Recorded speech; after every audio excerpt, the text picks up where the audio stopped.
Welcome back to yet another episode of Fox and Fix It. If you've been here before, thanks for coming back. If you're here for the first time, you came on a good day because I'm going to unveil the new car that's part of the Fox Can Fix It fleet.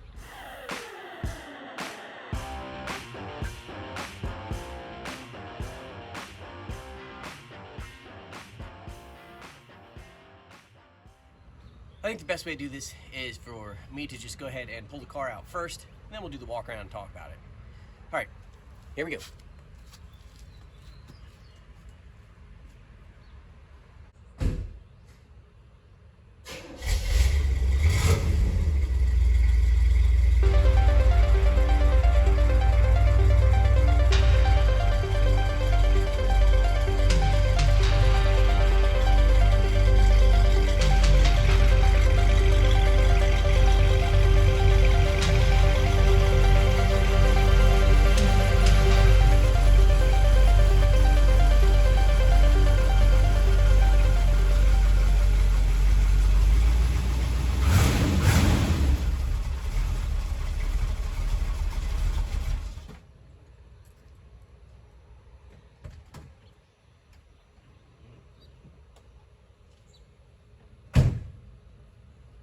Man, do you know what it is?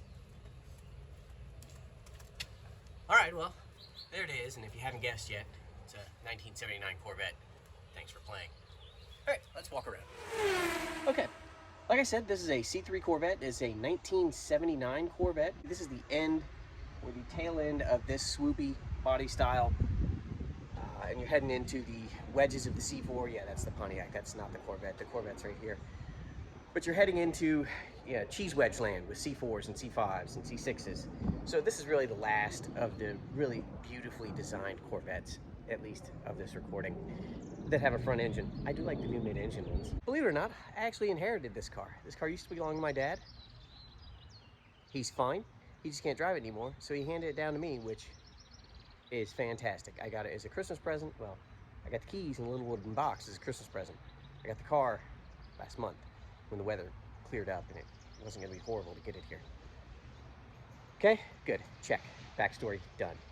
My dad has always wanted a C3 or C2 Corvette. C2 is the ones that were really, when he was a teenager and in his early 20s, C2s were really the ones that were super desirable. The C3s came out right as he really got into hot rodding and drag racing. He used to work for a guy that still owns a beautiful original 1963 gold split window. Wonderful car. But for as long as I can remember, my dad has wanted a Corvette. So this is the one my dad picked up. Structurally, it's in great shape. Frame resprayed, new springs, shocks, bushings, tie rods, ball joints. Everything you could possibly do to this car has been done. It's basically factory fresh, which is just amazing. Bodywork is in great daily driver or better condition. It does have a few little scratches and nicks. It's been repainted. It's not a perfect car. Door alignment is a little off here. Probably needs some work on a hinge pin, maybe. It's got a scratch here. And you can tell it was at least resprayed because it's chipping right here. But that's okay. That just means it's okay to drive and not worry about it too much. I mean, you got to worry about it, but not a lot. So what my dad focused on when he got this car was engine and drivetrain, because one of the weak points on mid to late 70s and early 80s models, as we all know, is drivetrain. So let's pop the hood and we'll take a look at it. All right, so here we go. Here is a look at the underhood. He had everything redone, touched up, rebuilt. Maybe not to concours standards, but I mean, it's in really, really nice shape. Everything has been out of here, resprayed, cleaned up, or replaced. The exhaust manifolds aren't even rusted yet. Look at that.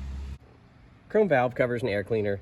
You know, good day one, day two mods. This engine, when he had it out, he had it rebuilt. And he didn't just have it rebuilt to the stock 195, 225 horsepower, whatever it was. He had this engine sent to the Alton James engine builders, which are the same Alton James that used to be the Alton James Speed Shop of 60s and 70s and probably 80s drag racing fame. The shop my dad used to work at in the late 60s, early 70s, the guy was a drag racer. The guy ran against Alton James all the time. So this engine went to the Alton James speed shop. Jerry Alt called my dad, said, hey, what do you want to do? You can pretty much do anything with this. We can build it however you want. My dad said, just give it somewhere around 300 and 350 horsepower. So that's where we're at. Basically, 1960s style. It is lumpy cam, 4-barrel, and some headwork. That's really about it. He didn't want anything crazy. He just wanted something nice and drivable and noisy. He really likes the lumpy cam, which I enjoy too. It's a good sound. All right, now that we've covered the engine, let's go over to the transmission. All right, this car isn't automatic, and that's fine. I mean, my dad's an older guy. He didn't want to be throwing gears around, although he considered putting a 6-speed in it when he had everything out. He kept it automatic, but he made it better. Here's something that was not available on these cars when they were built. This is an overdrive car. He had a 700 R4 put in this car instead of the stock turbo 350 or turbo 400. When you get up to cruising speed on the highway now, you're right around 2,000 RPMs, maybe 2,200. Really nice. Low RPM, it'll just pull all day long, and you've got the gears for it. Fantastic upgrade. I love that he did that. He also did all the wood grain in the console, well, or he purchased and put in all the wood grain in the console and instrument panel. It's a nice touch for this car. It was all black on the inside. It needed something. Other than that, the only thing he did is he upgraded the stereo to a newer style. I can't remember who even built this one, maybe Classic Auto Sound, something like that. So it's the same 3-post or 2-post radio, but it's upgraded so you can do USB port stuff and digital whatnot and so forth. The interior in here is all original. It is a T-top car. It is the solid T-tops, not the glass T-tops. I don't know if I'll look for the glass T-tops or not. I like this, but maybe, I don't know, maybe if I can find them cheap, I'll get it. There's nothing cheap on Corvettes, so I'll never find them. But, you know, it's a good thought. Anyways, the rest of this car is all original. He never replaced the dash. It's not cracked. He hasn't replaced the seats. The seats are in great shape. The carpet's in pretty decent shape, but it's sun faded. So that's one of the things that will get replaced is the carpet. You can see it's pulled away a little bit down there by the kick panel. And on this side, on my left foot, there's a tear in it that's actually currently duct taped. Other than that, there's nothing really wrong with the interior at all. All right, so let's fire this back up and we'll get a listen from the inside of this drag racer built 350.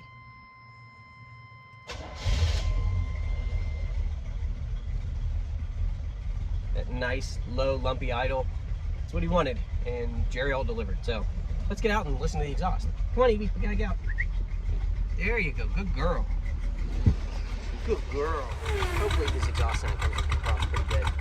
Idling about 550, 600 RPMs. Just a big, low-beat, lumpy, lazy cam. Tons of low-end torque. It's just everything you could possibly want in a car that never really came with horsepower. So that was one of the best things he probably did, was put the overdrive transmission and get the engine pumped up to basically 1 horsepower per cubic inch. It was a good touch. So there's nothing really for me to do to this car in a big way. So it's not going to be on the channel maybe for a lot of projects other than maybe replace the carpet and a couple touch-ups.